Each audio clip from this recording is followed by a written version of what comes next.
पटना की मोकामा विधानसभा सीट पर चुनाव प्रचार के दौरान हुई गोलीबारी में जन सुराज पार्टी के दुलार चंद यादव नाम के नेता की मौत हो गई। पुलिस के मुताबिक हमला उस वक्त किया जब दुलार चंद यादव अपने भतीजे पीयूष प्रियदर्शनी के लिए वोट मांगने पहुंचे थे। पीयूष प्रियदर्शनी को प्रशांत किशोर की पार्टी जन सुराज ने मोकामा विधानसभा सीट पर मैदान में उतारा है और पूर्व आरजेडी नेता दुलार चंद यादव उन्हीं के प्रचार में शामिल हुए थे, लेकिन इसी दौरान उन पर फायरिंग कर दी गई। पहली गोली उनके पैर में मारी गई, इसके बाद उनके शरीर में कई और गोलियां उतार दी गईं। फायरिंग होते ही वहां कोहराम मच गया।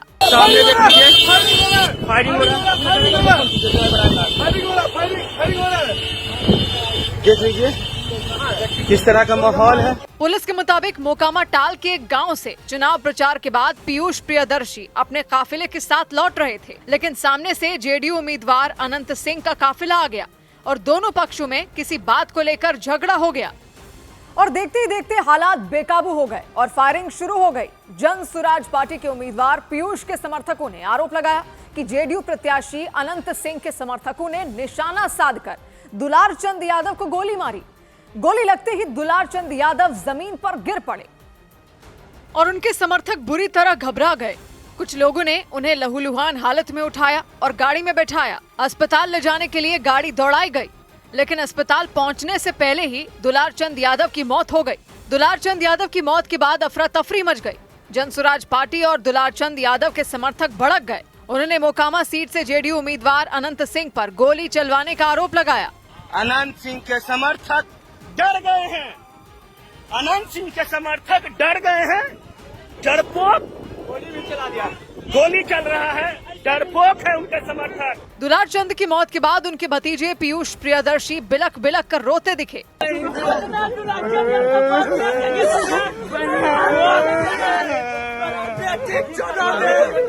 इस दौरान गुस्से में तमतमाए उनके समर्थकों ने इस हत्याकांड का बदला लेने का ऐलान कर दिया और अनंत सिंह का नाम लेते हुए अपनी नाराजगी जाहिर की।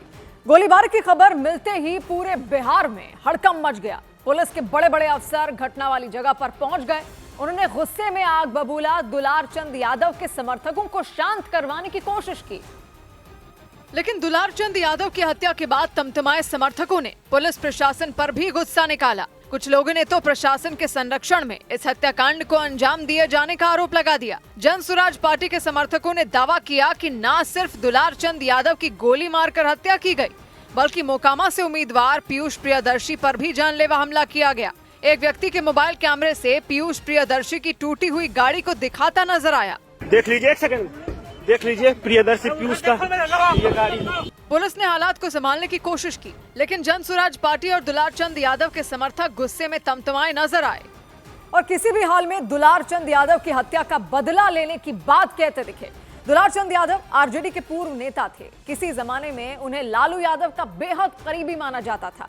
हालांकि बाद में उन्होंने पार्टी छोड़ दी थी और इस बार के बिहार विधानसभा चुनाव में जनसुराज पार्टी का समर्थन किया था। उन्होंने पीयूष प्रियदर्शी के लिए खूब प्रचार भी किया। दुलार चंद यादव की हत्या के बाद पीयूष प्रियदर्शी भी गुस्से में दिखाई दिए।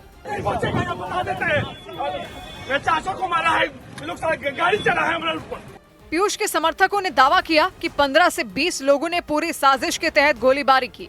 उन्होंने दावा किया कि गोलीबारी करने वालों में अनंत सिंह के कुछ करीबी लोग भी शामिल थे।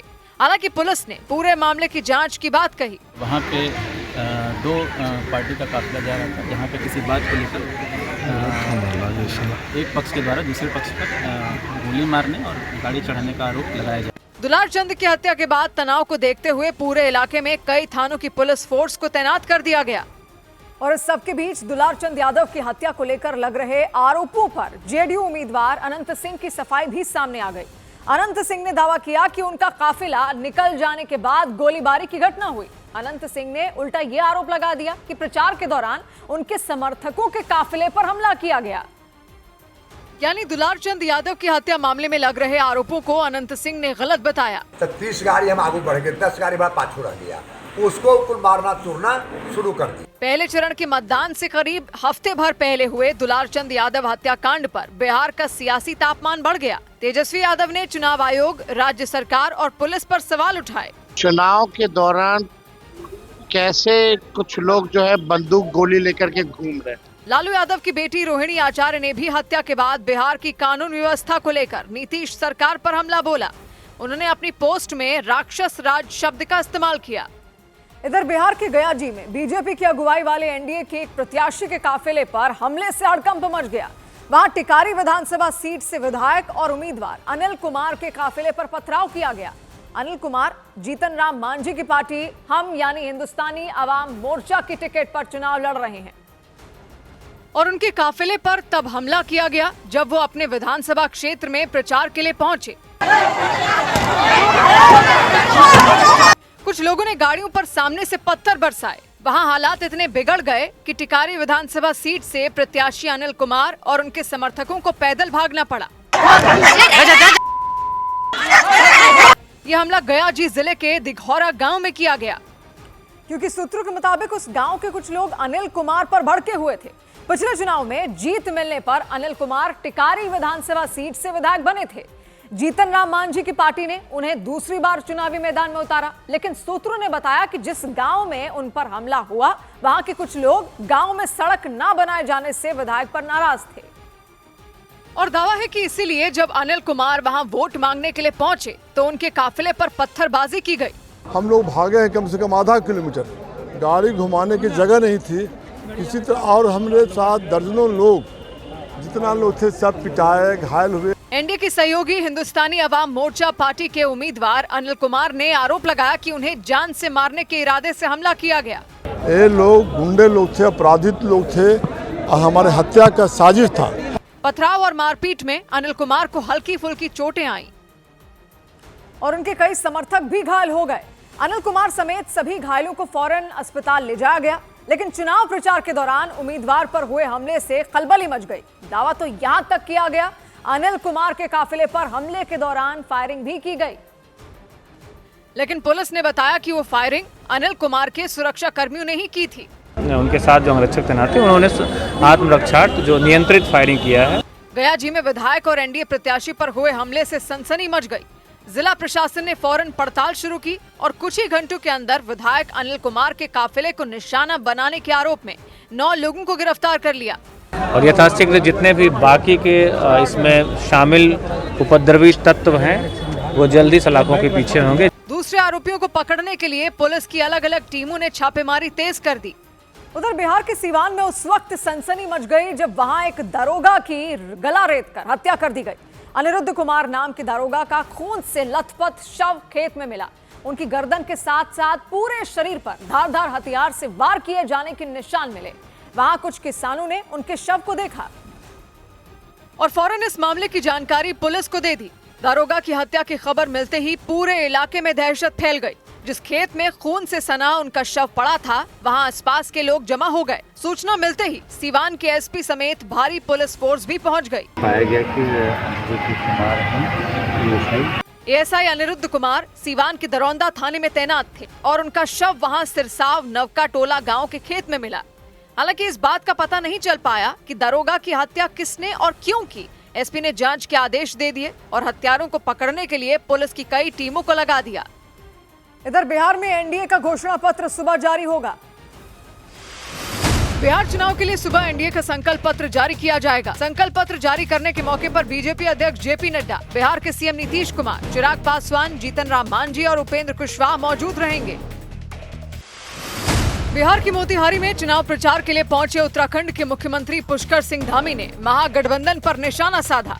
उन्होंने दावा किया कि आपसी लड़ाई की वजह से चुनाव में महागठबंधन की बुरी तरह हार होगी। ये गठबंधन तो इन्होंने स्वार्थ के लिए कर लिया है, लेकिन ये लोग नहीं चाहते कि एक का वोट बैंक दूसरे के पास जाए। जिताना कोई नहीं चाह रहा है एक दूसरे को। इधर दिल्ली के पास उत्तर प्रदेश के गाजियाबाद में सिग्नेचर होम्स नाम की हाउसिंग सोसाइटी में पानी भरने के मुद्दे पर 2 पक्षों में जबरदस्त मारपीट हो गई। बताया गया कि हाउसिंग सोसाइटी में मौजूद दुकानदार रात के वक्त पानी भरते थे। इसके लिए सोसाइटी के गार्डों ने मना किया तो वहां बवाल मच गया और फिर बात मारपीट तक पहुंच गई। उनमें कई दुकानदारों ने तो हाउसिंग सोसाइटी के गार्ड रूम पर धावा बोल दिया।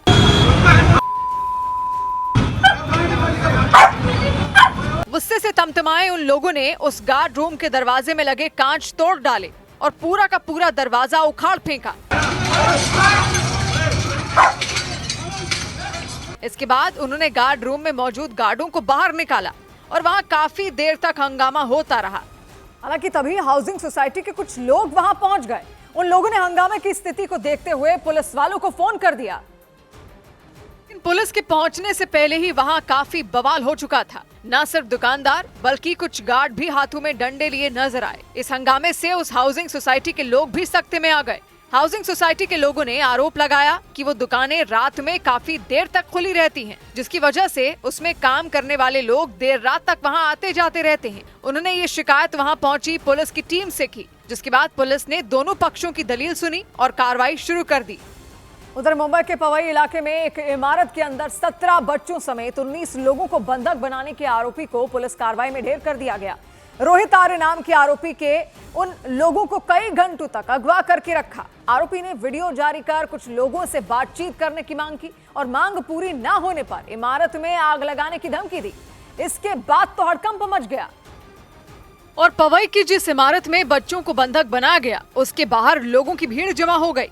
बंधक बनाने वाले रोहित आर्य ने वीडियो भेजकर पुलिस को जो चेतावनी दी उससे दहशत और बढ़ गई। Slightest wrong move from your end will trigger me कि मैं ये पूरा जगह को आग लगा दूं और उसमें मर जाऊं। आरोपी ने मांग पूरी होने पर बच्चों को नुकसान नहीं पहुंचाने का वादा किया। ना मैं टेररिस्ट हूँ, ना मेरी बहुत बड़ी पैसों की डिमांड है, कुछ भी पैसों की डिमांड तो है ही नहीं, इमोरल तो बिल्कुल भी नहीं है। सिंपल कॉन्वर्सेशंस करने हैं और जिसके लिए मैं इन बच्चों को हॉस्टेज लिया है। हालांकि रोहित आर्य को किससे बात करनी थी इसका पता नहीं चल सका, लेकिन बच्चों को बंधक बनाए जाने की जानकारी मिलते ही पुलिस ने उस इमारत को चारों ओर से घेर लिया। जिन बच्चों को कैद किया गया उनके परिवार वालों ने बताया कि आरोपी रोहित आर्य ने बच्चों को ऑडिशन के लिए वहां बुलाया था। दावा है कि रोहित ने उन्हें किसी वेब सीरीज में काम दिलाने की बात कही थी। और तो और बताया गया कि उस इमारत में आर्य स्टूडियो नाम से बने दफ्तर में कई दिनों से ऑडिशन चल रहा था।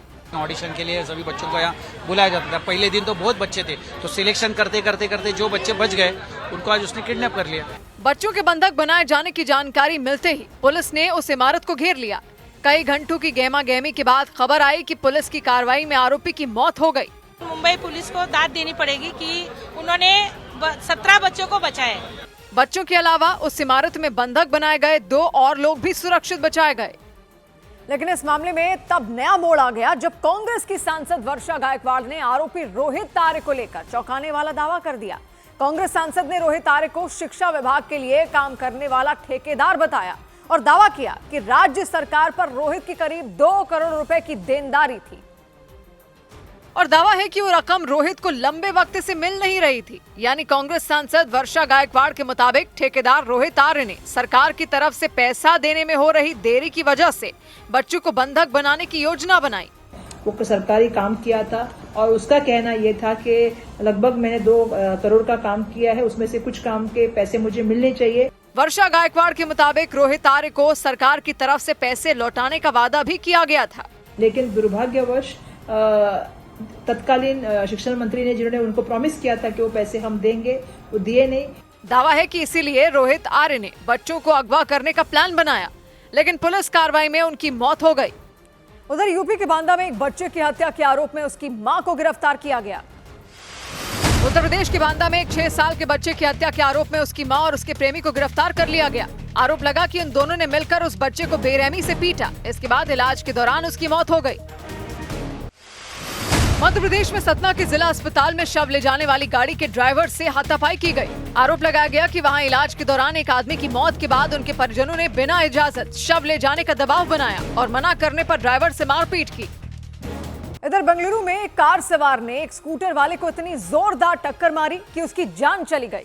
पुलिस के मुताबिक इस घटना से कुछ देर पहले उस स्कूटर वाले ने भी उसी कार को टक्कर मारी थी, जिससे उसका साइड मिरर टूट गया था और पुलिस ने दावा किया कि इसी बात का बदला लेने के लिए उसने अपनी कार से उस स्कूटर वाले को करीब करीब रौंद दिया। वो तेजी से अपनी कार उसके स्कूटर के पीछे दौड़ाता दिखा और फिर जैसे ही थोड़ी जगह मिली उसने अपनी कार एक तरफ थोड़ी मोड़ी और उस स्कूटर को टक्कर मारकर सड़क के किनारे धकेल दिया। पहले तो पुलिस ने इसे मामूली टक्कर का मामला ही समझा था, लेकिन जब बाद में इस घटना का सीसीटीवी वीडियो सामने आया तो उसे देखकर यह आशंका जताई गई कि कार वाले ने जानबूझकर उस स्कूटर वाले को टक्कर मारी, जिसके बाद आरोपी कार चालक को गिरफ्तार कर लिया गया। और पुलिस ने दावा किया कि आरोपी ने न सिर्फ जानबूझकर स्कूटर वाले को टक्कर मारी, बल्कि घटना के बाद खुद को बचाने के लिए सबूत मिटाने की कोशिश भी की, ताकि ये मामला मामूली टक्कर का ही लगे। जब स्कूटर को टक्कर मारी गई तब उसमें 2 लोग सवार थे और दावा किया गया कि उनमें जो आदमी स्कूटर चला रहा था उसकी वहीं मौत हो गई। पुलिस ने दावा किया कि टक्कर के बाद कार चलाने वाला आदमी मुंह पर कपड़ा बांधकर वहां आया था। पुलिस ने दावा किया कि उसने अपनी कार के टूटे हुए पुर्जे भी वहां से उठा लिए थे ताकि वो पुलिस के हाथ ना लग पाए।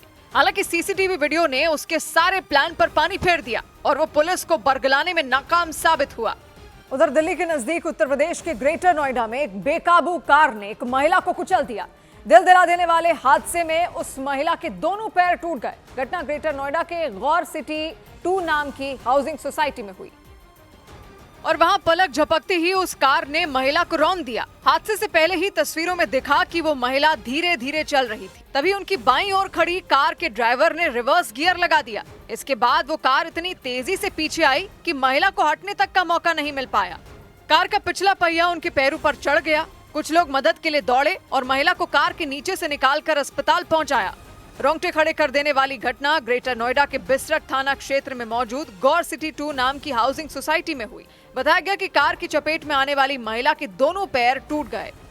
इधर उत्तर प्रदेश के लखनऊ में एक पुलिस चौकी के इंचार्ज को 2 लाख रुपए घूस लेने के आरोप में गिरफ्तार किया गया। आरोप लगा कि उन्होंने गैंगरेप के एक मामले में शामिल आरोपी से रिश्वत मांगी। एंटी करप्शन की टीम को इसकी जानकारी मिलते ही उसने चौकी पर छापेमारी की और एंटी करप्शन की टीम ने घूस लेने के आरोप में चौकी इंचार्ज को गिरफ्तार कर लिया। इससे पूरे इलाके में हड़कंप मच गया। हैरान करने वाला मामला लखनऊ के महानगर थाने का रहा।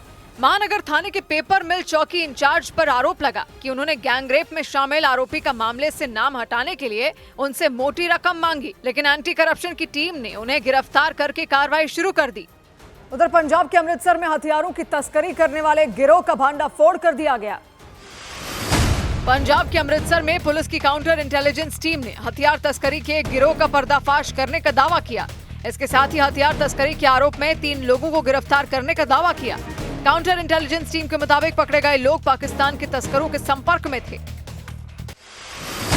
उत्तर प्रदेश के अमरोहा में पुलिस ने सरकारी विभाग में गाड़ियां किराए पर लगवाने का झांसा देकर धोखाधड़ी करने वाले गिरोह का भांडाफोड़ किया। पुलिस ने गिरोह के 2 सदस्यों को गिरफ्तार करके उनके पास से करीब 65 लाख रुपए की 6 गाड़ियां बरामद की।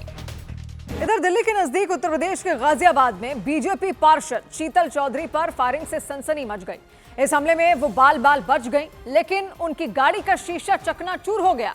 थाने में दर्ज शिकायत के मुताबिक हमला उस वक्त हुआ जब वो नोएडा से अपने घर गाजियाबाद लौट रही थी और तभी बीच रास्ते में मोटरसाइकिल से आए 2 बदमाशों ने उनकी गाड़ी पर फायरिंग कर दी। गनीमत ये रही कि इस हमले में बीजेपी पार्षद शीतल चौधरी को कुछ नहीं हुआ। हालांकि गोली लगने से उनकी कार का पिछला शीशा टूट गया। बताया गया कि घटना के वक्त कार वो खुद चला रही थी। इसकी जानकारी मिलते ही पुलिस ने आरोपियों को पकड़ने के लिए पूरे इलाके में घेरेबंदी शुरू कर दी। इस घटना के अनावरण के लिए कुल 4 टीमों का गठन कर दिया गया। इस संबंध में अन्य आवश्यक वैधानिक कार्रवाई की जा रही है। बाद में बीजेपी पार्षद पर फायरिंग की खबर मिलते ही पार्टी के विधायक और कई कार्यकर्ता थाने पहुंच गए और उन्होंने हमला करने वाले आरोपियों को जल्द गिरफ्तार करने की मांग की। बीजेपी विधायक के अलावा कई नेताओं की मौजूदगी में इस घटना के खिलाफ थाने में एफआईआर दर्ज कराई गई। और इस बीच बीजेपी पार्षद शीतल चौधरी ने दावा किया कि हमलावर पूरी प्लानिंग के साथ वहां पहुंचे थे। उनके मुताबिक बाइक पर आए बदमाशों ने पहले उन्हें ओवरटेक किया और फिर वापस आकर उन्हें गोली मारने की कोशिश की। हालांकि वो अपने मकसद में कामयाब नहीं हो सके। उन्होंने हरकत कुछ करनी शुरू की तो मुझे कुछ लगा कि शायद मुझे रोकना चाह रहे हैं, परंतु मैंने गाड़ी को नहीं रोका। फायरिंग की घटना के बाद बीजेपी पार्षद शीतल चौधरी ने खुद इसकी जानकारी पुलिस को दी। उन्होंने इस हमले के पीछे राजनीतिक साजिश की आशंका जताई। उधर उत्तर प्रदेश के रायबरेली में एक तेज रफ्तार मोटरसाइकिल बेकाबू होकर फिसल गई और फिर उस पर सवार व्यक्ति सामने से आ रही गाड़ी के नीचे आ गए। दिल दिला देने वाली इस घटना में उनकी जान तो बच गई, लेकिन वो गंभीर रूप से घायल हो गए। अगर सामने से आ रही गाड़ी के ड्राइवर ने वक्त रहते ब्रेक नहीं लगाया होता तो बड़ा हादसा हो सकता था, क्योंकि बेकाबू होने के बाद जब उनकी मोटरसाइकिल बीच सड़क पर फिसल गई तब वो बाइक समेत घिसटते हुए काफी दूर तक चले गए। उसी वक्त सामने से एक गाड़ी आ रही थी। वो व्यक्ति उस गाड़ी के अगले हिस्से के नीचे आ गया। इस दौरान वो गाड़ी कुछ दूर तक आगे बढ़ी और फिर उसके ड्राइवर ने ब्रेक लगा दिया। इसके बाद आसपास के लोगों ने उस गाड़ी को पीछे धकेला और नीचे दबे उस व्यक्ति को सहारा देकर उठाया, लेकिन वो बुरी तरह घायल हो चुके थे। इधर मध्य प्रदेश के खंडवा में दलित समुदाय की एक लड़की की मौत पर बवाल मच गया। लड़की के घर वालों ने अरबाज नाम के एक युवक पर आरोप लगाया कि वो लगातार उस पर धर्म में बदलने और शादी करने का दबाव बना रहा था। परिजनों ने दावा किया कि अरबाज लगातार लड़की को उसकी कुछ आपत्तिजनक तस्वीरों और वीडियो के जरिए धमकी देता था और उस पर धर्म परिवर्तन का दबाव बनाता था। परिजनों के मुताबिक परेशान होकर लड़की ने खुदकुशी कर ली। लड़की की मौत के बाद बवाल हो गया। लड़की के घर वालों के साथ कुछ लोगों ने हरसूद थाने का घेराव कर दिया। मुस्लिम समुदाय के लड़के के दबाव में आकर दलित समुदाय की लड़की की खुदकुशी की जानकारी हिंदुवादी संगठनों से जुड़े लोगों को भी लगी। वो भी भारी संख्या में हरसूद थाने के बाहर पहुँच गए।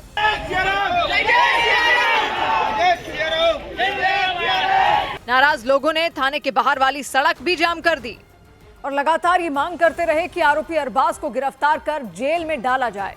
हंगामा कर रहे परिजनों ने बताया कि कुछ दिन पहले उन्होंने लड़की की शादी तय कर दी थी।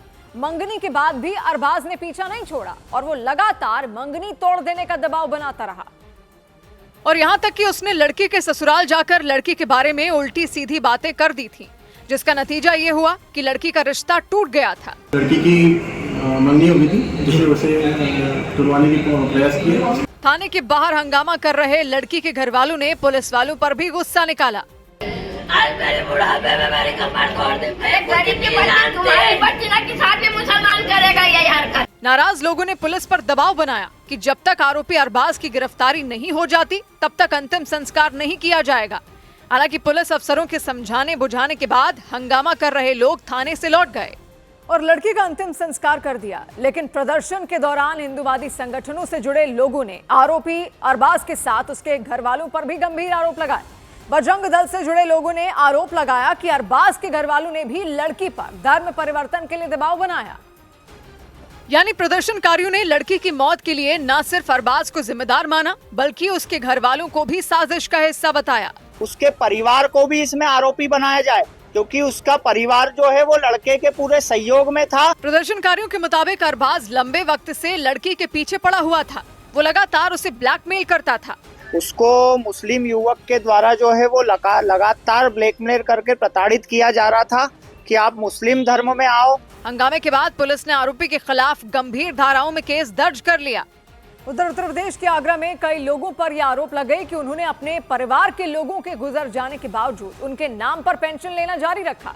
ट्रेजरी विभाग ने उन कर्मचारियों के नाम पर पेंशन के तौर पर करोड़ों रुपए दिए जा चुके थे, जबकि जिन कर्मचारियों के नाम पर पेंशन दी जा रही थी उनमें कई लोगों की मौत हो चुकी है। मतलब उनके परिवार के लोग उनके गुजर जाने के बावजूद ट्रेजरी विभाग से उनके नाम पर पेंशन लेते रहे। जांच में पता चला कि करोड़ों रुपए पेंशन के ऐसे लोगों को दिए गए हैं जिनकी मौत हो चुकी है। हालांकि जब इस मामले का पता चला तो ट्रेजरी विभाग के अधिकारियों ने उन कर्मचारियों की एक लिस्ट बनवाई जिनके नाम पर लंबे वक्त से पेंशन दी जा रही थी और ट्रेजरी विभाग के मुताबिक उनमें कई लोगों ने ये जानकारी ही नहीं दी थी कि उनके परिवार के सदस्यों की मौत हो चुकी है। इसकी जानकारी न होने की वजह से उनके खातों में पेंशन की रकम जाती रही। लेकिन 2022 में जब इसकी जांच हुई तो सब हैरान रह गए। इसके बाद ट्रेजरी विभाग के अधिकारियों ने उन लोगों के खिलाफ एक्शन लिया जिन्होंने पेंशन की रकम का गलत तरीके से इस्तेमाल किया। उन लोगों से वो रकम वसूली गई। 22-23 का 8 करोड़ हो गया और 23-24 में ऐसे 4-5 करोड़ रुपए उसमें वसूला गया। फिर ये 24-25 में भी हमारा करीब 4 करोड़ के आसपास वसूला गया। अधिकारियों ने दावा किया कि उनमें कई लोग उस रकम को खर्च कर चुके थे, इसलिए उन्हें वो रकम किस्तों में लौटाने की सुविधा दी गई। इधर दिल्ली के स्कूलों में तीसरी क्लास से ही आर्टिफिशियल इंटेलिजेंस की पढ़ाई शुरू की जाएगी। दिल्ली में शिक्षा विभाग ने तीसरी कक्षा से ही बच्चों को आर्टिफिशियल इंटेलिजेंस की पढ़ाई करने का आदेश दिया। निर्देशों के मुताबिक अगले साल से तीसरी कक्षा से ही आर्टिफिशियल इंटेलिजेंस और कंप्यूटेशन थिंकिंग का पाठ्यक्रम शुरू किया जाएगा। सीबीएसई ने 10वीं और 12वीं की बोर्ड परीक्षाओं की डेट शीट जारी कर दी। 17 फरवरी से परीक्षाएं शुरू होंगी जो 9 अप्रैल तक चलेंगी। नई शिक्षा नीति के तहत अगले साल से साल में 2 बार बोर्ड परीक्षाएं होंगी। उधर उत्तर प्रदेश के इटावा में शादी के महज 10 महीने बाद एक महिला की मौत के बाद ससुराल और मायके पक्ष के लोग आमने सामने आ गए। मायके वालों ने आरोप लगाया कि दहेज के लिए उनकी बेटी की हत्या कर दी गई, जबकि ससुराल वालों ने इसे खुदकुशी बता दिया। और इसीलिए मायके और ससुराल वालों के बीच बहस हो गई। निधि नाम की महिला के भाई ने दावा किया कि उनकी बहन आत्महत्या कर ही नहीं सकती। मारा गया जान से, वो पंखे तक पहुंच ही नहीं सकती कोई कीमत। वहीं उनकी मां जोर जोर से रोते हुए अपनी बेटी के लिए इंसाफ की गुहार लगाती नजर आई। बहुत बुरी कदर मेरी लड़की की करी, मेरे को इंसाफ चाहिए। उन्होंने आरोप लगाया कि शादी में बहुत खर्च करने के बाद भी उनकी बेटी के ससुराल वालों का पैसे मांगना बंद नहीं हुआ। आरोप लगाया गया कि पैसों के लिए ही उनकी बेटी को मारा गया। वहीं ससुराल वालों ने उनकी आत्महत्या करने का दावा किया। इधर मध्य प्रदेश के रीवा में एक आदमी ने जहर खाकर अपनी जान दे दी। अरुण कुमार द्विवेदी नाम के उस आदमी ने अपनी मौत से पहले अपनी पत्नी को इसके लिए जिम्मेदार ठहराया और जहर खाने के बाद जब वो अस्पताल में भर्ती थे, उस दौरान भी उन्होंने अपनी पत्नी पर प्रताड़ित करने के आरोप लगाए।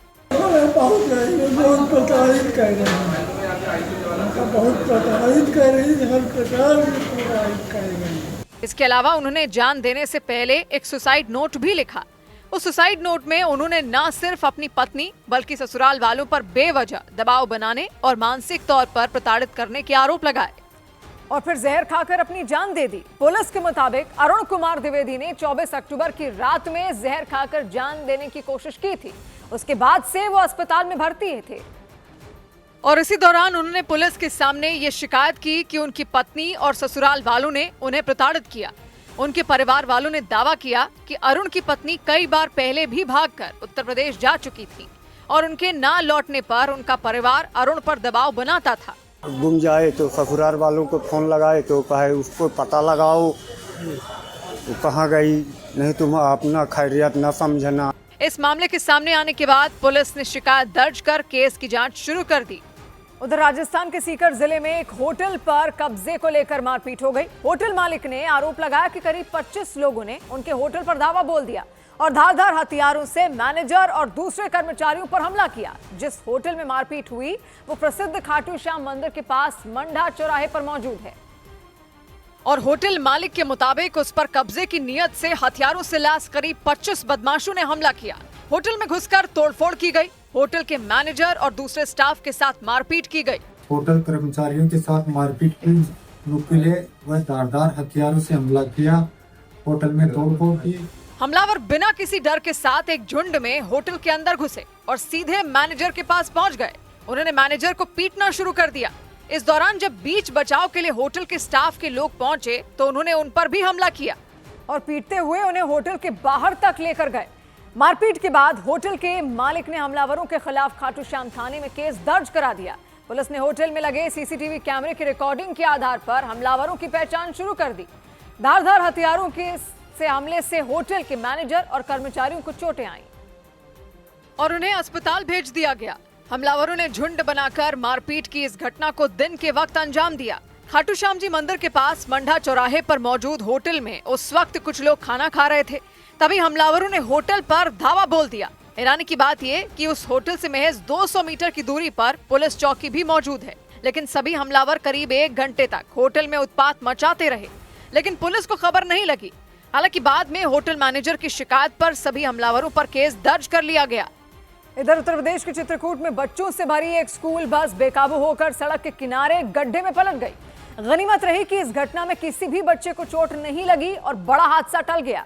जानकारी के मुताबिक ब्रेक फेल होने की वजह से बस बेकाबू हो गई और फिसलकर सड़क के किनारे गड्ढे में गिर गई।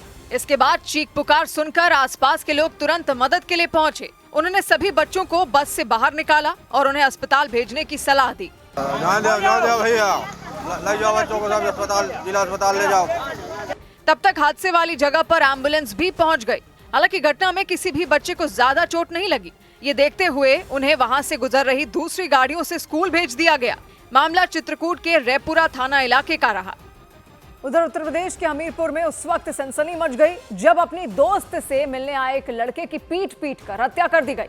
वो दोनों प्रेमी और प्रेमिका बताए गए। आरोप लगा कि उस लड़की के परिजनों ने लड़के को पकड़ लिया और उस पर लाठियों की बरसात कर दी, जिससे उसकी मौत हो गई। और उसकी मौत की खबर सुनकर लड़की ने भी आत्महत्या करने की कोशिश की। जानकारी मिली कि उसने चाकू से अपनी गर्दन और कलाई की नस काट ली। दिल दहला देने वाला मामला हमीरपुर के मोहदा इलाके में मौजूद परछच गांव में हुआ। इस घटना से पूरे गांव में सनसनी मच गई। खबर मिलते ही पुलिस भी वहां पहुंच गई। इसके बाद उस लड़की को एक ऑटो की मदद से तुरंत अस्पताल ले जाया गया। जानकारी मिली कि उस लड़की की शादी तय हो गई थी। इसकी जानकारी मिलने पर लड़का उसके घर पहुंचा, लेकिन बताया कि वो अपने साथ चाकू और जहर लेकर आया था। आरोप लगा कि उस लड़की के परिजनों ने अपने घर में उसे देखकर उसकी पिटाई कर दी। लड़के पर आरोप लगा कि पिटाई के दौरान बचने के लिए उसने लड़की के चाचा पर हमला कर दिया, जिससे वो घायल हो गए। इसके बाद उसकी जमकर पिटाई हुई, जिससे उसकी जान चली गई। और इस मामले की जानकारी मिलने पर उस गांव के कई लोग वहां इकट्ठा हो गए। लड़की के परिजनों पर आरोप लगा कि उनके पीटने से उसके दोस्त की मौत हो गई। में दो पक्षों में किसी बात को लेकर वाद विवाद हुआ था, जिसमें दोनों पक्षों में से एक व्यक्ति को चोट आई थी। बाद में पुलिस ने शव को कब्जे में लिया, लेकिन इस बीच लड़की के खुदकुशी की कोशिश से हड़कंप मच गया। हालांकि समय रहते ही उसकी जान बचा ली गई। इस घटना के बाद पुलिस पूरे मामले की जांच में जुट गई। इधर राजस्थान में निकाय चुनाव के लिए जनसंख्या नियंत्रण वाले कानून में बदलाव की तैयारी शुरू कर दी गई। राजस्थान सरकार जल्द ही कानून बनाकर जनसंख्या नियंत्रण वाले कानून में ढील देगी। अभी तक वहां 2 से ज्यादा बच्चे होने पर स्थानीय निकाय चुनाव लड़ने पर रोक है, लेकिन नए कानून के जरिए 3 बच्चे होने पर चुनाव लड़ने की इजाजत दी जाएगी। पश्चिम बंगाल नगर पालिका भर्ती घोटाला मामले में ईडी की टीम ने कोलकाता समेत 7 जगहों पर छापेमारी की। छापेमारी के दौरान ईडी की टीम ने 3 करोड़ रुपए कैश के साथ कई संदिग्ध दस्तावेज जब्त करने का दावा किया। उधर उत्तर प्रदेश के रायबरेली में सदर तहसील के दफ्तर में हो रही बैठक के दौरान एक नायब तहसीलदार फूट फूट कर रोने लग गए। उन्हें रोता देख वहां मौजूद हर व्यक्ति हैरत में पड़ गया। कुछ लोगों ने नायब तहसीलदार को चुप कराने की कोशिश की, लेकिन उनकी आंखों से लगातार आंसू बहते दिखे। वो भरी बैठक में फपक फपक कर रोते नजर आए। दूध है, आप कैसी बात करते हैं? हम लोग हैं, अभी आगे लोग हैं। हैरान कर देने वाला मामला रायबरेली की सदर तहसील के दफ्तर का रहा। वहां रमाशंकर मिश्रा नाम के जो नायब तहसीलदार रोते दिखे, उन्होंने एक वकील पर गाली गलौज और बदसलूकी करने का आरोप लगाया। इसी मामले को लेकर तहसील दफ्तर में अधिकारियों की मीटिंग बुलाई गई, लेकिन मामले की सुनवाई के दौरान नायब तहसीलदार रो पड़े। हालांकि कुछ लोगों ने समझा बुझाकर उन्हें शांत करवाया। इधर उत्तर प्रदेश के आगरा में नमकीन के एक पैकेट से छिपकली मिलने से हड़कंप मच गया। वहां पर एक व्यक्ति ने पास की एक दुकान से 5 रुपए वाला नमकीन का पैकेट खरीदा, लेकिन उस पैकेट को खोलते ही उनके होश उड़ गए, क्योंकि नमकीन के पैकेट खोलने पर उसमें मरी हुई छिपकली मिली। उस छोटे से पैकेट में छिपकली देखकर उनके रोंगटे खड़े हो गए। उसकी एक्सपायरी है सर 2026 में। डरा देने वाला मामला आगरा के सैया इलाके में हुआ। उस पैकेट में छिपकली मिलने पर उन्होंने पैकेट पर लिखी जानकारी की मदद से नमकीन बनाने वाली कंपनी से संपर्क करने की कोशिश की। इसकी शिकायत की थी, लेकिन वो हमसे बात नहीं कर रहे हैं। उन्होंने हमारा नंबर ब्लैकलिस्ट में डाल दिया है। उन्होंने आरोप लगाया कि उस कंपनी ने शिकायत के बावजूद कोई प्रतिक्रिया नहीं दी। उधर उत्तर प्रदेश के वृंदावन में कुछ लड़कों पर आरोप लगा कि उन्होंने डंडों से पीट कर 2 कुत्तों की हत्या कर दी। इस मामले के सामने आने के बाद कुत्तों के लिए हमदर्दी रखने वाले कुछ लोग भड़क गए। उन्होंने आरोपियों के खिलाफ सख्त कार्रवाई की मांग की, क्योंकि वो लड़के उन कुत्तों को मारने के बाद उन्हें खींच कर ले जाते दिखे। मार दिया, ये देखो खींच के लेके जा रहे हैं। उन लड़कों के हाथ में डंडे नजर आए। आरोप लगा कि उन्होंने उन डंडों से पीट कर दोनों कुत्तों को मार डाला। इसके बाद एनजीओ से जुड़े कुछ लोग और पशु प्रेमी वहां पहुंच गए। उन्होंने हंगामा खड़ा कर दिया। बताया गया कि वो लड़के गुरुकुल विश्वविद्यालय में पढ़ते हैं। ऐसे में विश्वविद्यालय प्रशासन ने आश्वासन दिया कि उन लड़कों के खिलाफ कार्रवाई की जाएगी। या जो भी लड़कों ने ये किया है उनको हटाया जाएगा। हालांकि ये पता नहीं चल पाया कि आखिर उन लड़कों ने कुत्तों को क्यों मारा। इधर चंडीगढ़ प्रशासन ने कुत्ता पालने को लेकर नए नियम जारी कर दिए।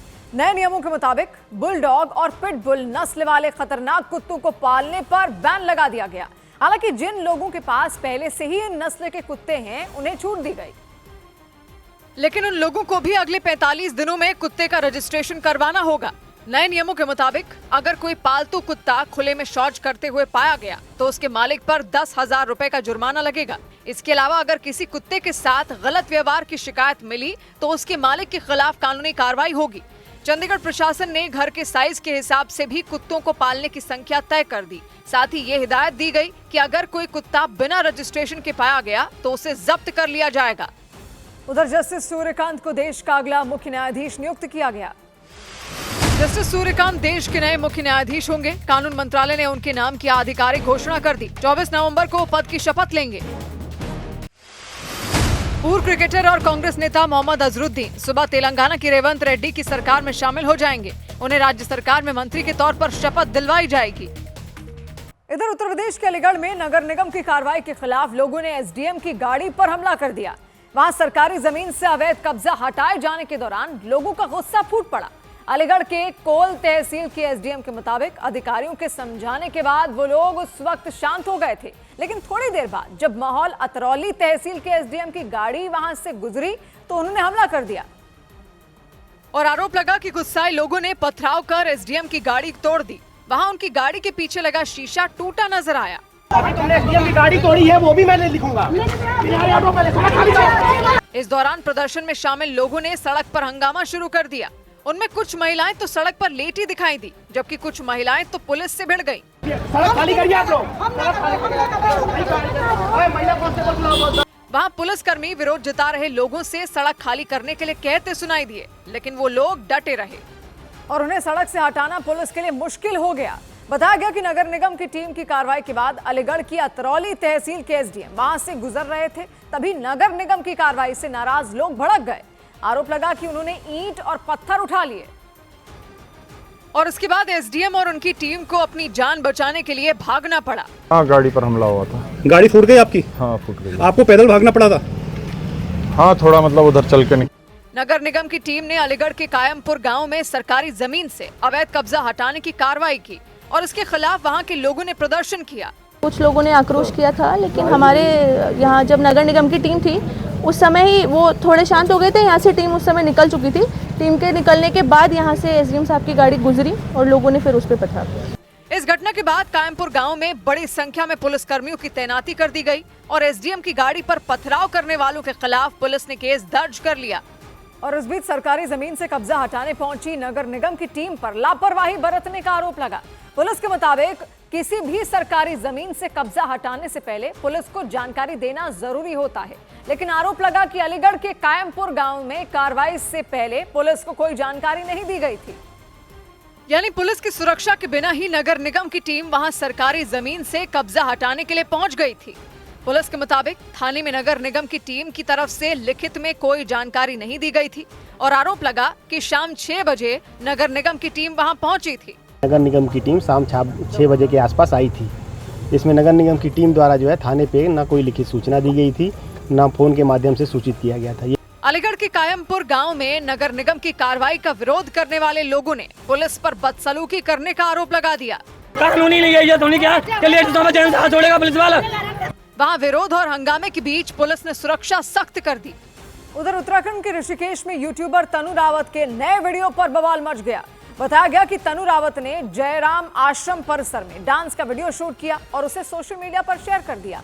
उस वीडियो को लेकर कुछ हिंदूवादी संगठनों ने आपत्ति जता दी और यूट्यूबर तनु रावत पर भारतीय संस्कृति का अपमान करने का आरोप लगा दिया। हम ये इस पे मैटर को अभी ही खत्म कर रहे हैं। और भी वीडियो दिखाओ। हिंदूवादी संगठनों ने यूट्यूबर तनु रावत के डांस वाले नए वीडियो को धार्मिक भावनाओं को आहत करने वाला बताया। छोटे छोटे कपड़ों में, ऐसे कपड़ों में वो यहाँ पे नृत्य करती है, पूरे कंपाउंड के अंदर घूम के, उसे रोकने वाला कोई नहीं है। हिंदूवादी संगठन के सदस्यों ने इस मामले में ऋषिकेश के जयराम आश्रम प्रशासन को एक चिट्ठी देकर कार्रवाई करने की मांग की। इधर उत्तर प्रदेश के प्रतापगढ़ में अपने प्रेमी के जेल जाने के बाद एक लड़की ने खुदकुशी कर ली। इसके बाद उसके परिवार में मातम पसर गया। उस लड़की के परिवार वालों ने आरोप लगाया कि वो लड़का उनकी बेटी को ब्लैकमेल करता था और उस पर शादी करने का दबाव बना रहा था, लेकिन पुलिस ने इन आरोपों को गलत बताया। पुलिस के मुताबिक जान गंवाने वाली लड़की अपने प्रेमी के साथ ही रहना चाहती थी। मारूफ को गिरफ्तार कर न्यायिक अभिरक्षा में जेल भेजा गया। इधर पीड़िता अभियुक्त मारूफ के साथ रहना चाहती थी। पुलिस के मुताबिक 17 अक्टूबर को उस लड़के के खिलाफ रेप और धर्म परिवर्तन करने का दबाव बनाने का केस दर्ज करवाया था। इसके बाद पुलिस ने उसे गिरफ्तार कर लिया, लेकिन दावा किया गया कि इसी बात से आहत होकर उसकी प्रेमिका ने जहर खाकर अपनी जान दे दी। पुलिस ने इस मामले की जांच तेज कर दी। उधर झारखंड के चाईबासा में कुछ बच्चों को HIV संक्रमित खून चढ़ाए जाने की घटना के बाद स्वास्थ्य विभाग के अधिकारियों ने कई जिलों में ब्लड बैंक का जायजा लिया। जहां चाईबासा के सरकारी अस्पताल में कुछ रोज पहले थैलेसीमिया यानी खून की कमी से पीड़ित 7 बच्चों की HIV रिपोर्ट पॉजिटिव पाई गई थी। आशंका जताई गई थी कि उन बच्चों को HIV संक्रमित खून चढ़ा दिया गया था। और ये मामला सामने आने के बाद केंद्रीय स्वास्थ्य विभाग और राज्य के स्वास्थ्य अधिकारियों की टीमें कई जिलों में पहुंची। इन टीमों ने अलग अलग जिलों में मौजूद ब्लड बैंकों का जायजा लिया ताकि इस तरह की घटना दोबारा न हो सके। इस दौरान जमशेदपुर के सबसे बड़े सरकारी अस्पताल की भी जांच की गई। HIV पॉजिटिव ब्लड चढ़ा दिया गया। उसके बाद पूरे झारखंड में जो है वो स्वास्थ्य विभाग एक्शन में है। दावा किया गया कि वहाँ कोई कमी नहीं पाई गई। जो है अभी काम चल रहा है, सारी चीजें हमारी ठीक हैं, कोई प्रॉब्लम नहीं। लेकिन इस कार्रवाई से पूरे राज्य में हड़कंप मच गया और इसी राज्य के कई जिलों के ब्लड बैंकों की पड़ताल की गई।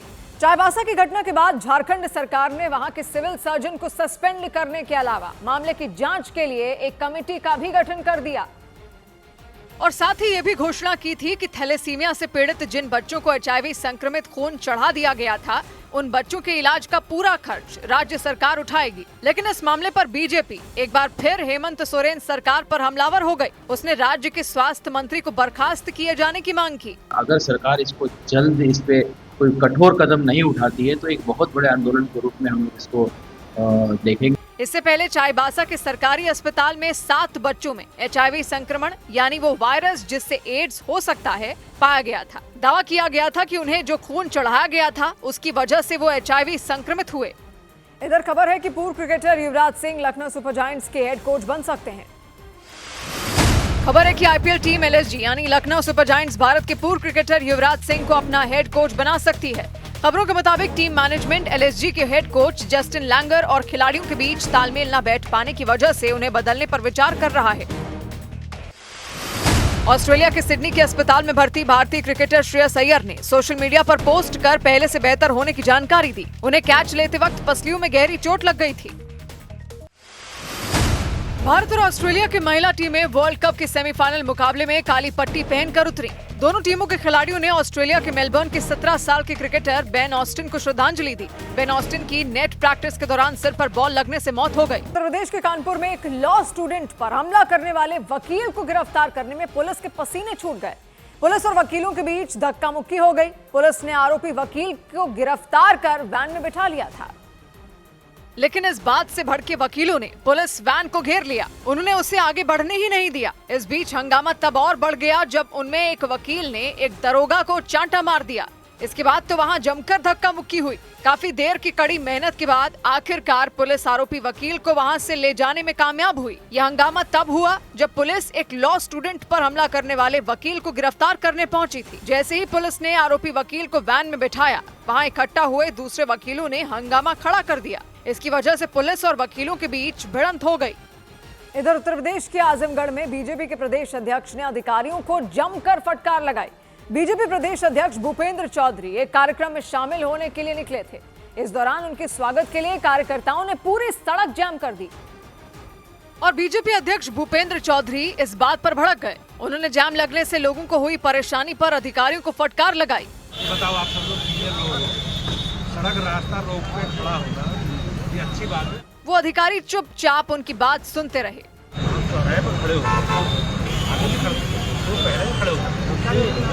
भूपेंद्र चौधरी ने अधिकारियों को निर्देश दिए कि अगली बार उनके स्वागत के लिए इस तरह सड़क पर जाम न लगाया जाए। उधर उत्तराखंड के देहरादून में रोडवेज की एक बस की चपेट में आने से एक बुजुर्ग की मौत हो गई। पीछे से आ रही उस बस ने बुजुर्ग को बुरी तरह कुचल दिया। इससे सड़क पर अफरा तफरी मच गई। हालांकि पुलिस ने ड्राइवर को गिरफ्तार कर बस को भी अपने कब्जे में ले लिया, क्योंकि सड़क पार करने के दौरान पीछे से आ रही उस बस ने बुजुर्ग को बुरी तरह रौंद दिया। देखते ही देखते वो बस के नीचे आ गए। इससे सड़क पर हड़कंप मच गया। दिल दिला देने वाला हादसा देहरादून के ISBT चौक के पास हुआ। इससे पहले वो बस अपनी बाईं ओर मुड़ रही थी, तभी सड़क पार कर रहे बुजुर्ग उसकी चपेट में आ गए। चीख सुनकर पास खड़ी एक ऑटो में बैठे लोग उन्हें देखने के लिए दौड़े। बाद में उन्हें अस्पताल ले जाया गया, लेकिन तब तक उनकी मौत हो चुकी थी। इधर मध्य प्रदेश के धार में एक रेलवे ओवरब्रिज के काम में जुटी एक क्रेन के एक गाड़ी के ऊपर गिरने से 2 लोगों की मौत हो गई। बताया गया कि वो क्रेन ओवरब्रिज से एक भारी पिलर को शिफ्ट करने का काम कर रही थी। इसी बीच उसका संतुलन बिगड़ गया और वो पलटकर सामान ढोने वाली उस गाड़ी के ऊपर गिर गई। उस क्रेन के पलटने की वजह से सामान ढोने वाली उस गाड़ी के परखचे उड़ गए और उसका टूटा हुआ ढांचा ही नजर आया, जबकि उसका पिछला हिस्सा तो पूरी तरह टूटकर बिखर गया। उस गाड़ी के साथ वो क्रेन भी पलटी दिखाई दी। ये दर्दनाक हादसा धार जिला मुख्यालय से लगभग 48 किलोमीटर दूर पीथमपुर इलाके में हुआ। बताया गया कि वो क्रेन उस पिलर को उठाने का काम कर रही थी। इसी बीच क्रेन का एक हिस्सा जमीन में धंस गया और वो पलट गई और इस दौरान सर्विस रोड से गुजर रही वो गाड़ी इसकी चपेट में आ गई। उसमें ड्राइवर समेत 2 लोग सवार थे और इस भीषण हादसे में उनकी जान चली गई।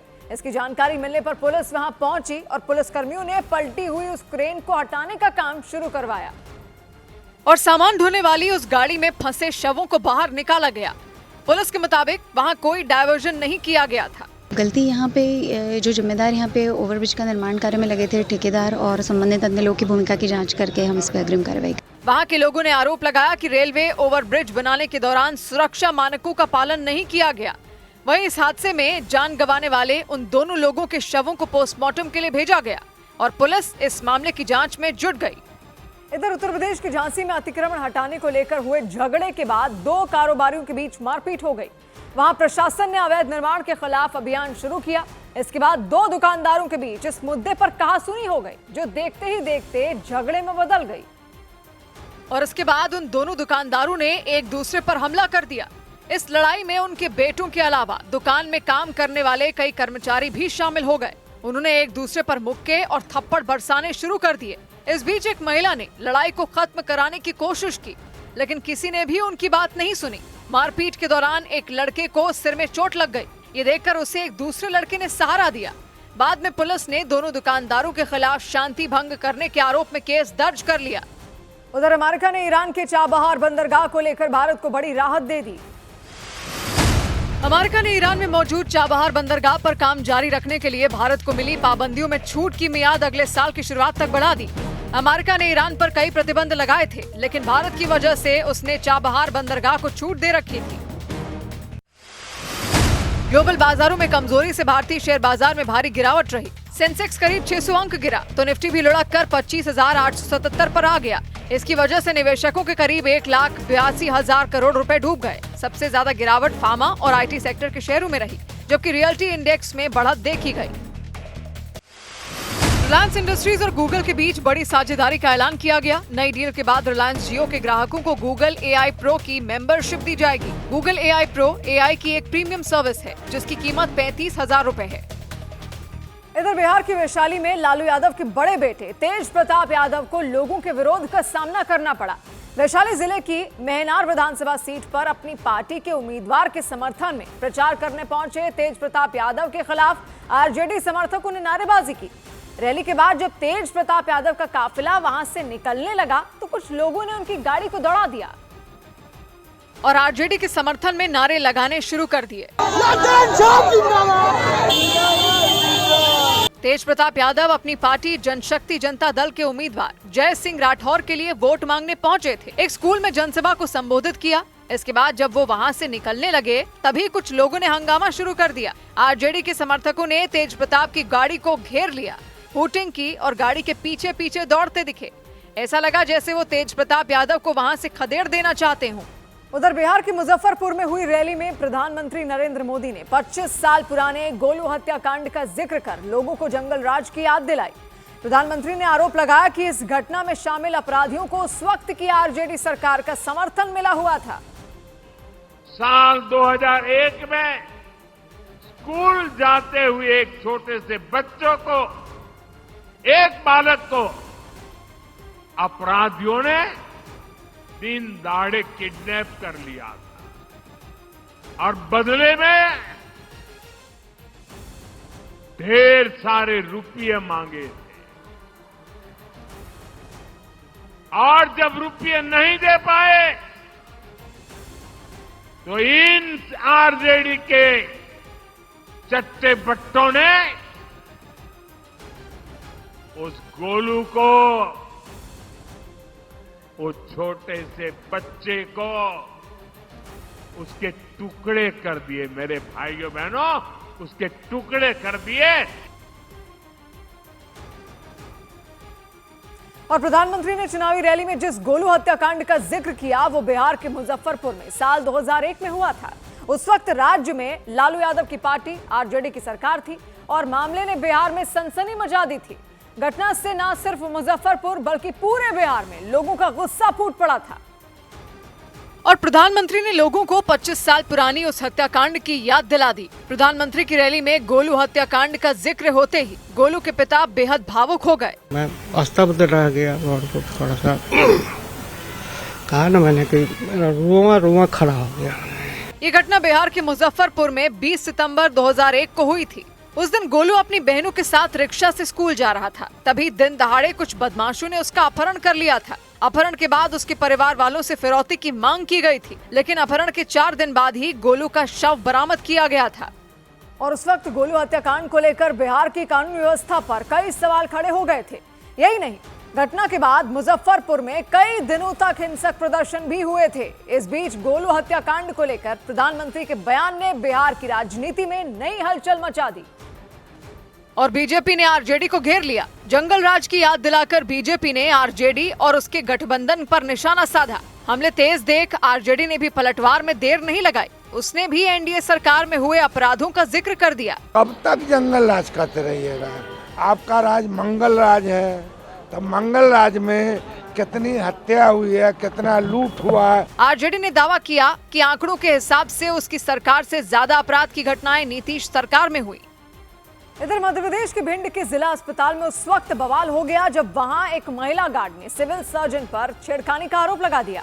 सिविल सर्जन जिले में स्वास्थ्य सेवाओं का सबसे बड़ा अधिकारी होता है और भिंड में सिविल सर्जन पर ही गंभीर आरोप लगा दिए गए। छेड़छाड़ का आरोप लगाने वाली गार्ड ने अपने परिजनों के साथ सिविल सर्जन आर.के. मिश्रा के दफ्तर में हंगामा किया और गार्ड के पति तो अस्पताल के सुरक्षा कर्मियों से भिड़ने को तैयार दिखे। आप बाहर आ रहे हैं, क्या हो गया?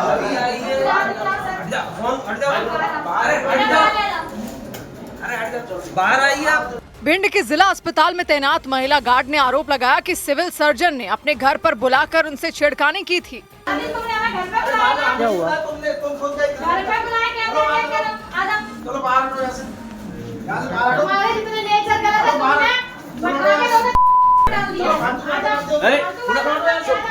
हालांकि सिविल सर्जन ने गार्ड के आरोपों को झूठा बताया, लेकिन महिला गार्ड और उनके घरवाले अस्पताल में काफी देर तक हंगामा करते रहे। बवाल बढ़ने पर पुलिस भी पहुंच गई। पुलिस वाले किसी तरह समझा बुझाकर गार्ड को थाने ले गए और उनकी शिकायत पर एफआईआर दर्ज कर ली। लेकिन अस्पताल में हुए हंगामे के बाद भिंड जिले में स्वास्थ्य सेवाओं के सबसे बड़े अधिकारी यानी सिविल सर्जन ने भी कानूनी कार्रवाई की तैयारी कर ली। उन्होंने छेड़खानी का आरोप लगाने वाली गार्ड पर उन्हें बदनाम करने का आरोप लगा दिया। साथ में और लोग भी थे और बाकी लोगों को लेके आना, इस तरीके का हंगामा करना, ये तो छवि बिगाड़ने का ही था। महिला गार्ड के परिजनों ने सिविल सर्जन आर.के. मिश्रा पर छेड़खानी ही नहीं बल्कि धमकाने का भी आरोप लगा दिया। मुझे ही धमकी देने लगा कि तुम क्या कर लो, वोट करोगे हम यहाँ नौकरी भी नहीं करने देंगे। भिंड के जिला अस्पताल में हंगामा करने के बाद गार्ड ने सिविल सर्जन के खिलाफ थाने में केस कर दिया। पूर्वी अफ्रीका के देश केनिया में हुए एक विमान हादसे में पायलट समेत 11 लोगों की जान चली गई।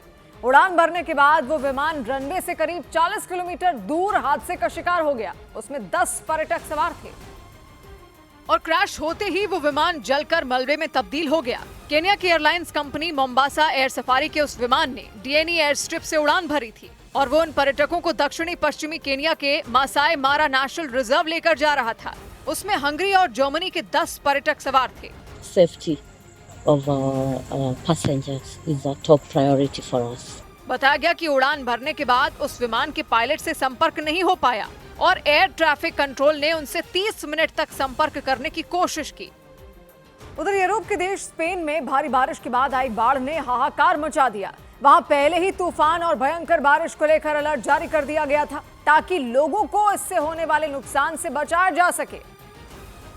लेकिन अलर्ट के बावजूद लोग इससे बच नहीं पाए। वहां कई सड़कों पर पानी की तेज धार बहती नजर आई। स्पेन के सेविजे प्रांत में मूसलाधार बारिश ने ऐसा कोहराम मचाया कि मकानों के सामने खड़ी कई गाड़ियां बहने लगी। वहां उनमें एक मकान के अंदर तो बिल्कुल तेज रफ्तार से बाढ़ का पानी घुसता दिखाई दिया, जबकि एक दूसरे मकान के बेसमेंट को बाढ़ ने लबालब कर दिया और बेसमेंट में खड़ी गाड़ी पानी में डूब गई। सेविजे प्रांत में मकानों के साथ बड़ी संख्या में दफ्तर भी इसकी चपेट में आ गए और वहां के कर्मचारियों का काम करना मुश्किल हो गया क्योंकि उन दफ्तरों के अंदर बाढ़ का पानी भर गया और वहां रखा फर्नीचर डूब गया।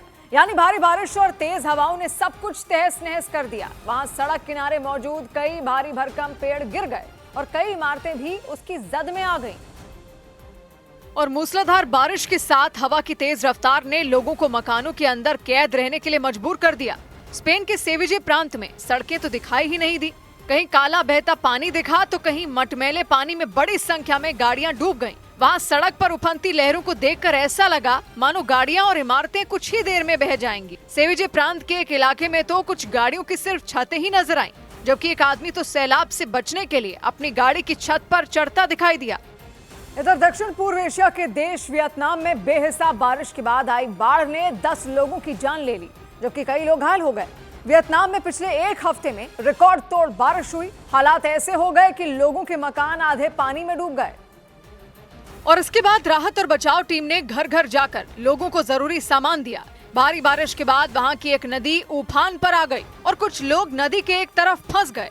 ऐसे में राहत और बचाव टीम ने एक रस्सी के सहारे लोगों को बचाया। वहीं दूसरी तरफ जिन इलाकों में पानी भरने की वजह से लोग अपने ही मकानों में कैद हो गए, वहां राहत और बचाव टीम नाव के जरिए गई और लोगों तक खाने पीने का सामान पहुंचाया। वियतनाम के दानांग शहर के कई इलाके बाढ़ की वजह से बेहाल नजर आए। वहां मौजूद ज्यादातर मकान पानी में डूब गए। इसके अलावा कई मकानों की दीवारें भी ढह गईं, क्योंकि वियतनाम में आई भीषण बाढ़ ने वहां तबाही मचा दी। वहां कई इलाकों से पहाड़ खिसकने की घटनाएं भी सामने आई। इसकी वजह से वहां की कई सड़कों का नामो निशान ही मिट गया और उसकी वजह से लोगों की मुश्किलें बढ़ गई। जानकारी के मुताबिक वहां की एक सड़क के ढहने से 30 से ज्यादा गाड़ियां वहां फंस गईं। दावा किया गया कि वो गाड़ियां पिछले 3 दिनों से वहां फंसी हुई हैं। राहत और बचाव टीम लगातार उस सड़क की मरम्मत करती नजर आई। भीषण बाढ़ की वजह से वहां का एक इलाका तो पूरी तरह पानी में डूबा नजर आया। वहां का कोई कोना ऐसा नहीं था जहां पानी ना पहुंचा हो।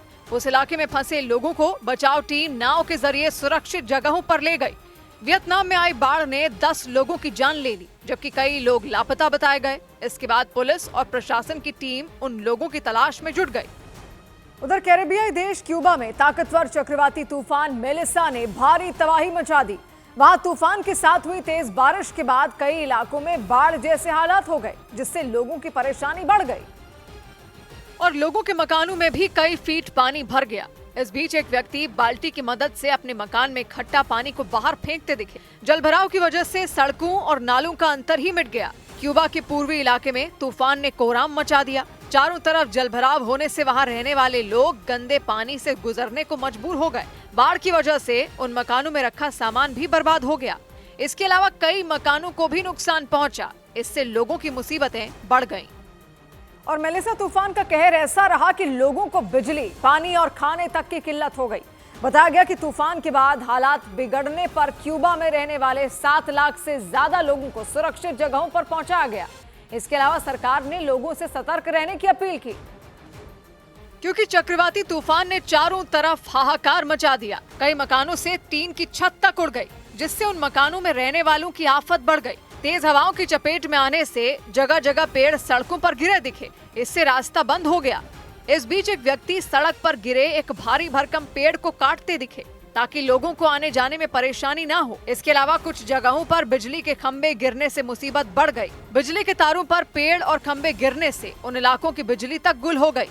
और चक्रवाती तूफान मेलिसा ने न सिर्फ क्यूबा में तबाही मचाई, बल्कि कैरेबियाई देश जमैका के कई इलाकों में हाहाकार मचा दिया। वहां तूफान के समुद्री तटों से टकराने पर आसपास के इलाकों में काफी नुकसान हुआ और तूफान की वजह से समुद्र के नजदीक बने कई मकान तहस नहस हो गए। मिट्टी धंसने की वजह से कुछ मकानों का नामो निशान ही मिट गया। इसके अलावा कुछ मकानों की छतों को नुकसान पहुंचा। कई पेड़ अपनी जड़ों के साथ उखड़ गए। जमैका के एलिगेटर पॉन्ड नाम के गांव में तेज बारिश के साथ आए तूफान ने लोगों की आफत बढ़ा दी। मछुआरों के उस गाँव में तूफान आने के बाद कई नावों को भी नुकसान हुआ। इस बीच कुछ लोग उन नावों में भरा पानी निकालते दिखे, ताकि हालात को बेहतर बनाया जा सके। इधर IPL team Kolkata night Riders ने अभिषेक नायर को हेड कोच नियुक्त किया। IPL team Kolkata night Riders ने अभिषेक नायर को टीम का हेड कोच नियुक्त कर दिया। उनसे पहले चंद्रकांत पंडित केकेआर के हेड कोच थे। उन्हीं की कोचिंग में केकेआर ने 2024 में आईपीएल का खिताब जीता था। चोट से उबरने के बाद विकेटकीपर बल्लेबाज ऋषभ पंत इंडिया ए के लिए टेस्ट मैच खेलने उतरे। बेंगलुरु में हुए इस टेस्ट मैच में उन्होंने 18 नंबर की जर्सी पहनी, जो कि विराट कोहली पहनते थे। उधर उत्तर प्रदेश के सहारनपुर में कांग्रेस सांसद इमरान मसूद के आवास पर जंजीर बांधकर पहुंचे एक व्यक्ति को पुलिस ने हिरासत में ले लिया। हिरासत में लिए गए व्यक्ति इमरान मसूद के एक विवादास्पद बयान से नाराज थे।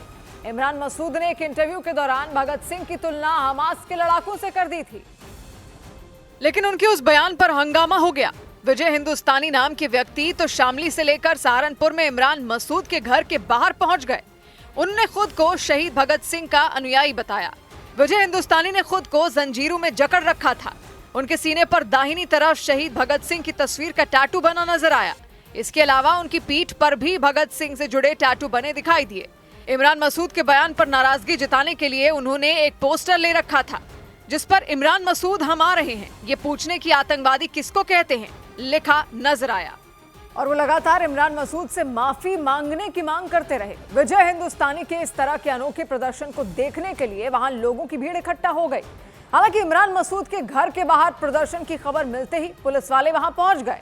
उन्होंने जंजीर पहनकर प्रदर्शन करने पहुंचे विजय हिंदुस्तानी को हिरासत में ले लिया, लेकिन विजय हिंदुस्तानी इमरान मसूद से मिलने और बात करने पर अड़ गए।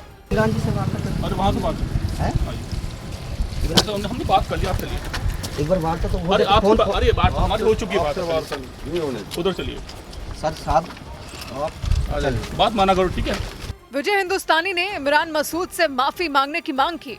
इमरान मसूद इस बात को लेकर माफी मांगे और कहीं न कहीं पूरे देश की भावना आयत है, पूरा देश का युवा कहीं न कहीं आक्रोश में।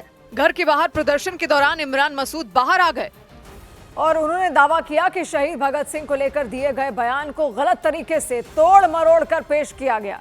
इमरान मसूद ने साफ किया कि उन्होंने किसी भी मंच से भगत सिंह की तुलना किसी आतंकी संगठन से नहीं की थी। इमरान मसूद ने अपने घर के बाहर जंजीर पहनकर प्रदर्शन करने वाले व्यक्ति को ड्रामेबाज बताया और ये तक कह दिया कि वो तो उस प्रदर्शनकारी को अपने घर में चाय पिलाना चाहते थे ताकि उसे शहीद भगत सिंह के बारे में ज्यादा से ज्यादा बता सकें। मैं तो इसे कह रहा था, आ जाए भाई, मैं तो चाय पिलाऊंगा, बैठूंगा, चाय पिलाऊंगा, इन्हें बताऊंगा कि क्या भगत सिंह जी थे। करीब आधे घंटे के प्रदर्शन के बाद पुलिस ने विजय हिंदुस्तानी को हिरासत में लेकर थाने भेज दिया। हालांकि बाद में उसे छोड़ दिया गया। इधर उत्तर प्रदेश के बिजनौर में एक शादी समारोह के दौरान कॉफी को लेकर हुई लड़ाई में 13 लोग घायल हो गए। जानकारी के मुताबिक कुछ मेहमानों ने कॉफी की मांग की, लेकिन उन्हें बताया गया कि कॉफी खत्म हो गई है। इसी बात पर कहासुनी हो गई, जो बाद में भयंकर झगड़े की वजह बन गई और कॉफी को लेकर शादी में शामिल होने पहुंचे कई रिश्तेदार आपस में भिड़ गए। उन्होंने एक दूसरे पर डंडों से हमला कर दिया। नतीजा ये हुआ कि शादी की खुशी लड़ाई झगड़े में बदल गई। कॉफी खत्म होने पर शुरू हुई मारपीट में कई मेहमान बुरी तरह घायल हो गए। उनके सिर से खून बहने लग गया। आनन फानन में उन सभी को अस्पताल ले जाया गया। बताया गया कि मारपीट करने वाले रिश्तेदारों के बीच बाद में समझौता कराने की कोशिश की गई ताकि बात थाने तक ना पहुंचे। तेलंगाना के वरंगल में राहत सामग्री पहुंचाने के लिए ड्रोन की मदद ली गई। तेलंगाना के वरंगल में बाढ़ प्रभावित लोगों तक ड्रोन के जरिए राहत सामग्री पहुंचाई गई। वहां मूसलाधार बारिश के बाद कई इलाके जलमग्न हो चुके हैं। ऐसे में प्रशासन ने ड्रोन का इस्तेमाल कर लोगों तक खाने पीने की चीजें पहुंचाई। विदेश मंत्री एस जयशंकर ने दिल्ली में पश्चिम एशिया के देश साइप्रस के विदेश मंत्री के साथ बैठक की। इस बैठक में दोनों देशों के बीच व्यापार बढ़ाने समेत कई मुद्दों को लेकर चर्चा की गई। और बड़ी खबर है बिहार से। बिहार के मुजफ्फरपुर में कांग्रेस नेता राहुल गांधी के खिलाफ केस दर्ज कर लिया गया। राहुल गांधी पर प्रधानमंत्री के लिए अमर्यादित टिप्पणी करने का आरोप लगाया गया। ये केस एक दिन पहले बिहार के सकरा में राहुल गांधी की जनसभा से जुड़ा है, जिसमें राहुल गांधी ने कहा था प्रधानमंत्री वोट के लिए नाच भी सकते हैं। सुधीर कुमार ओझा नाम के वकील ने मुजफ्फरपुर की जिला कोर्ट में ये केस दर्ज कराया। राहुल गांधी पर छठ को लेकर भी अमर्यादित टिप्पणी करने का आरोप लगाया गया। 11 नवंबर को इस केस की सुनवाई का दिन तय किया गया। उधर अंडरवर्ल्ड डॉन दाऊद इब्राहिम से जुड़े एक सवाल पर ममता कुलकर्णी के बयान ने सनसनी मचा दी, क्योंकि उन्होंने मुंबई बम ब्लास्ट के मास्टरमाइंड दाऊद इब्राहिम को लेकर विवादास्पद टिप्पणी कर दी। और ममता कुलकर्णी के बयान के बाद कई संत भड़क गए और उनके खिलाफ सख्त कार्रवाई करने की मांग की। हम साधु संत लोग ऐसे देशद्रोहियों को निकालने का काम करेंगे। इससे पहले ममता कुलकर्णी के उत्तर प्रदेश के गोरखपुर में दाऊद इब्राहिम से जुड़े एक सवाल पर दिए बयान से सनसनी मच गई। कोई बॉम्ब ब्लास्ट या कुछ एंटी नेशनल चीज नहीं की थी देश के अंदर। हालांकि उन्होंने ये बयान अपने पूर्व पति विक्की गोस्वामी को लेकर दिया था। लेकिन उनके बयान से ऐसा लगा कि उन्होंने दाऊद इब्राहिम को मुंबई हमले में क्लीन चिट दे दी। हालांकि इस दौरान उन्होंने दाऊद से कभी भी संपर्क नहीं होने का दावा किया। लेकिन किन्नर अखाड़े की महामंडलेश्वर ममता कुलकर्णी के दिए बयान पर हंगामा बढ़ने के बाद उन्होंने सफाई दी। ममता ने बताया कि उन्होंने दाऊद इब्राहिम नहीं बल्कि विक्की गोस्वामी को लेकर बयान दिया था, जिनके साथ उनके पूर्व में संबंध थे। हालांकि अपने पहले बयान में ममता कुलकर्णी ने विक्की गोस्वामी का जिक्र नहीं किया था, लेकिन बाद में उन्होंने सफाई देते हुए बताया कि दाऊद इब्राहिम से जुड़े सवाल पर उन्होंने कहा था उनकी कभी दाऊद से मुलाकात नहीं हुई। मेरे लिए दाऊद इब्राहिम इंडिया का टेररिस्ट है, था और रहेगा। इस दौरान किन्नर अखाड़े के महामंडलेश्वर ममता कुलकर्णी ने आरोप लगाया कि उनके बयान को गलत तरीके से दिखाया गया। इधर छत्तीसगढ़ के धमतरी में सिंधी समुदाय के लोगों ने क्रांति सेना नाम के संगठन के मुखिया अमित बघेल की गिरफ्तारी की मांग करते हुए थाने का घेराव किया। अमित बघेल पर यह आरोप लगा कि उन्होंने सिंधी समुदाय के लोगों और उनके भगवान झूलेलाल पर विवादास्पद बयान दिया था। और इसी के विरोध में छत्तीसगढ़ के धमतरी में सिंधी समुदाय के एक संगठन ने विरोध जताया और थाने का घेराव किया। उन्होंने क्रांति सेना नाम के संगठन के मुखिया अमित बघेल पर भगवान झूलेलाल का अपमान करने का आरोप लगाया। हमारे इष्ट देव के प्रति जो चीजें बोली है वो हमको बहुत नागवार गुजरी है। इस प्रदर्शन के लिए सिंधी समुदाय से जुड़े कई लोग धमतरी में विरोध जताने पहुंचे।